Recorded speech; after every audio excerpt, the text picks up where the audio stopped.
Welcome to my channel success fiber classes. आप सब कैसे हैं? आई होप सो आप सभी अच्छे होंगे।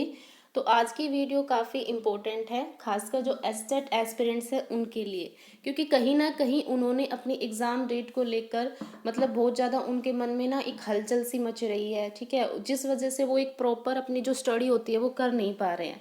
तो आज मैं आपसे इसी वीडियो में जो बात करूँगी वो एस्टेट एग्ज़ाम डेट को लेकर करूँगी। ठीक है, कि इसकी जो एग्ज़ाम डेट है वो कब तक ये एग्ज़ाम पॉसिबल है ना। क्योंकि कहीं ना कहीं क्या पता कि मेरी इस वीडियो से जो बच्चे हैं वो पढ़ने लग जाए। देखो, कल से, हाँ भाई, आप जैसे पढ़ रहे हो तो आप लोगों ने भाई करंट में तो चीज़ें आप देखते ही रहते हो कि एचबीएससी के जो न्यू चेयरमैन है वो अपॉइंट है, वो कर लिए गए हैं। तो करंट अफेयर के हिसाब से ये क्वेश्चन बन गया कि एचबीएससी के जो नए चेयरमैन हैं वो कौन अपॉइंट किए गए हैं। आज आपको मेरी वीडियो में आवाज़ थोड़ी धीरे आ रही होगी क्योंकि मेरी ना तबीयत डाउन चल रही है, फीवर हो रखा है। तो उस वजह से मैं प्रॉपर मतलब ज़्यादा फास्ट नहीं बोल पा रही। तो इस वजह से थोड़ा मतलब दिक्कत हो रही है मुझको बोलने में, लेकिन फिर भी मैं आपको बताऊंगी इस वीडियो के अंदर।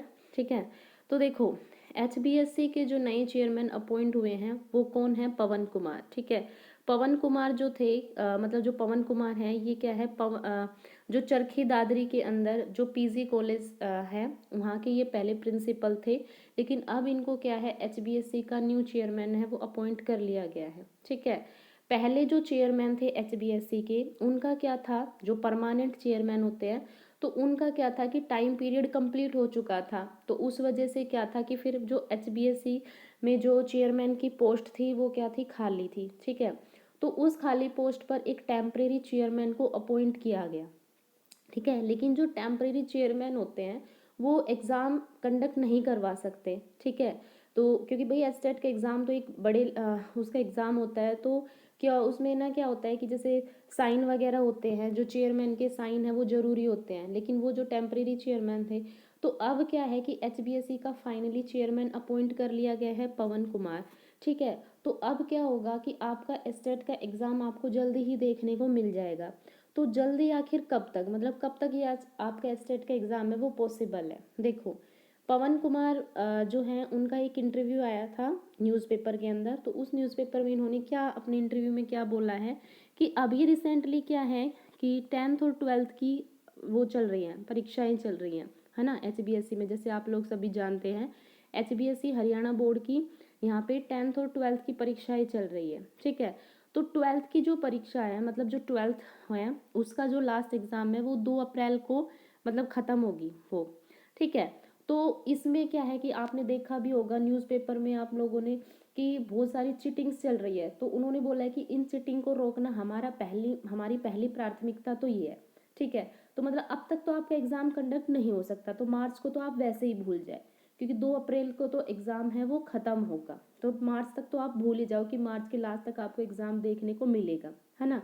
अब बात आती है यहाँ पे किसकी, 11-12 अप्रैल की। ठीक है, अब 2 अप्रैल के बाद में 11-12 अप्रैल की अगर हम बात करें तो क्या इस बीच में आपका एग्ज़ाम है वो पॉसिबल है? देखो, 5 और 6 अप्रैल को क्या पड़ रहा है, सैटरडे और संडे पड़ रहा है, तो उस पे तो आपका एग्ज़ाम पॉसिबल नहीं है, क्योंकि 2 अप्रैल को एग्ज़ाम फिनिश होंगे। फिर कुछ केस वेस भी बने होंगे, है ना, बच्चों की चीटिंग के रिगार्डिंग, तो उनको भी शॉर्ट आउट किया जाएगा, है ना।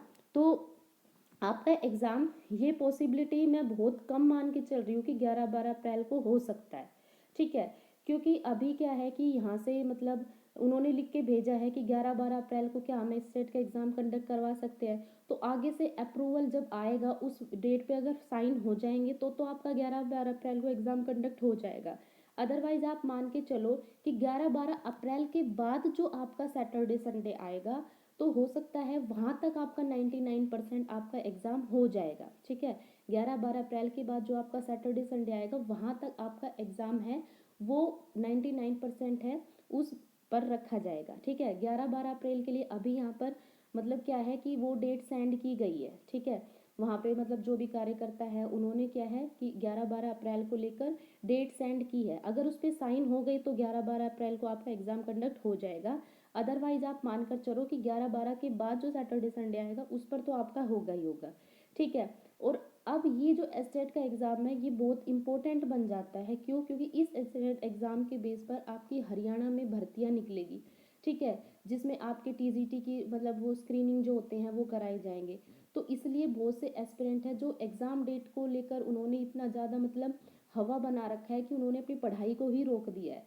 भाई आपका एस्टेट का एग्ज़ाम कभी भी कंडक्ट हो, आपको उससे क्या मतलब, आपका सिलेबस कंप्लीट होना चाहिए ताकि आपका एग्ज़ाम कभी भी कंडक्ट किया जाए आप तुरंत अपना एग्ज़ाम दे आओ। और आपका मोटिव क्या होना चाहिए कि हमारा एस्टेट का एग्ज़ाम कभी भी हो हमें बस क्रैक करना है, हमें 90 नंबर लेकर आने हैं, ठीक है। हमें कोई इसमें कट ऑफ पार नहीं करनी, हमें कोई 130 प्लस नहीं लेने, हमें तो सिर्फ 90 नंबर लेने हैं ताकि हम आगे स्क्रीनिंग में बैठ पाए, ठीक है। आपका ये मोटिव होना चाहिए, ठीक है। तो एग्ज़ाम डेट को लेकर इतना ज़्यादा आप हताश मत हो, आप अपनी पढ़ाई को कंटिन्यू रखो, क्योंकि ये बैरियर है कि बार बार जो एग्ज़ाम डेट और इसी चीज़ का फ़ायदा उठाकर यूट्यूब पे बहुत सी आपको ऐसी वीडियो मिल जाएगी जो आपको कहीं ना कहीं हताश करेगी, क्योंकि कई तो आपके मार्च में ही स्टेट का एग्ज़ाम करा रहे हैं, कई अप्रैल के फर्स्ट वीक में ही करा रहे हैं। तो श्योरिटी कोई नहीं कह सकता, क्योंकि सरकार का किसी को नहीं पता कि सरकार कब क्या कौन सा डिसीजन ले ले, ठीक है। तो अपनी एग्ज़ाम है उसको आप अच्छे से प्रिपेयर करिए, अपनी तैयारी को आगे कंटिन्यू करिए, ठीक है। बाकी आपको मेरी वीडियो मिलती रहती है साइंस की, और अभी जो हमारा टॉपिक चल रहा था जो मैं आपको कवर करा रही हूँ साइंस सब्जेक्ट, तो आपको शाम तक एक वीडियो और मिल जाएगी। मेरी तबीयत डाउन मिल रही थी इसलिए कल मैं आपके लिए कोई भी वीडियो वहाँ पे प्रिपेयर नहीं कर पाई, ठीक है। तो उसके लिए मैं दिल से सॉरी बोल रही हूँ, ठीक है। और शाम तक आपको टॉपिक के रिगार्डिंग वीडियो मिल जाएगी। आई होप आपको मेरी वीडियो अच्छी लग रही है। वीडियो अच्छी लग रही है तो चैनल को ज़्यादा से ज़्यादा लाइक कीजिए, शेयर कीजिए, सब्सक्राइब कीजिए। Thank you very much.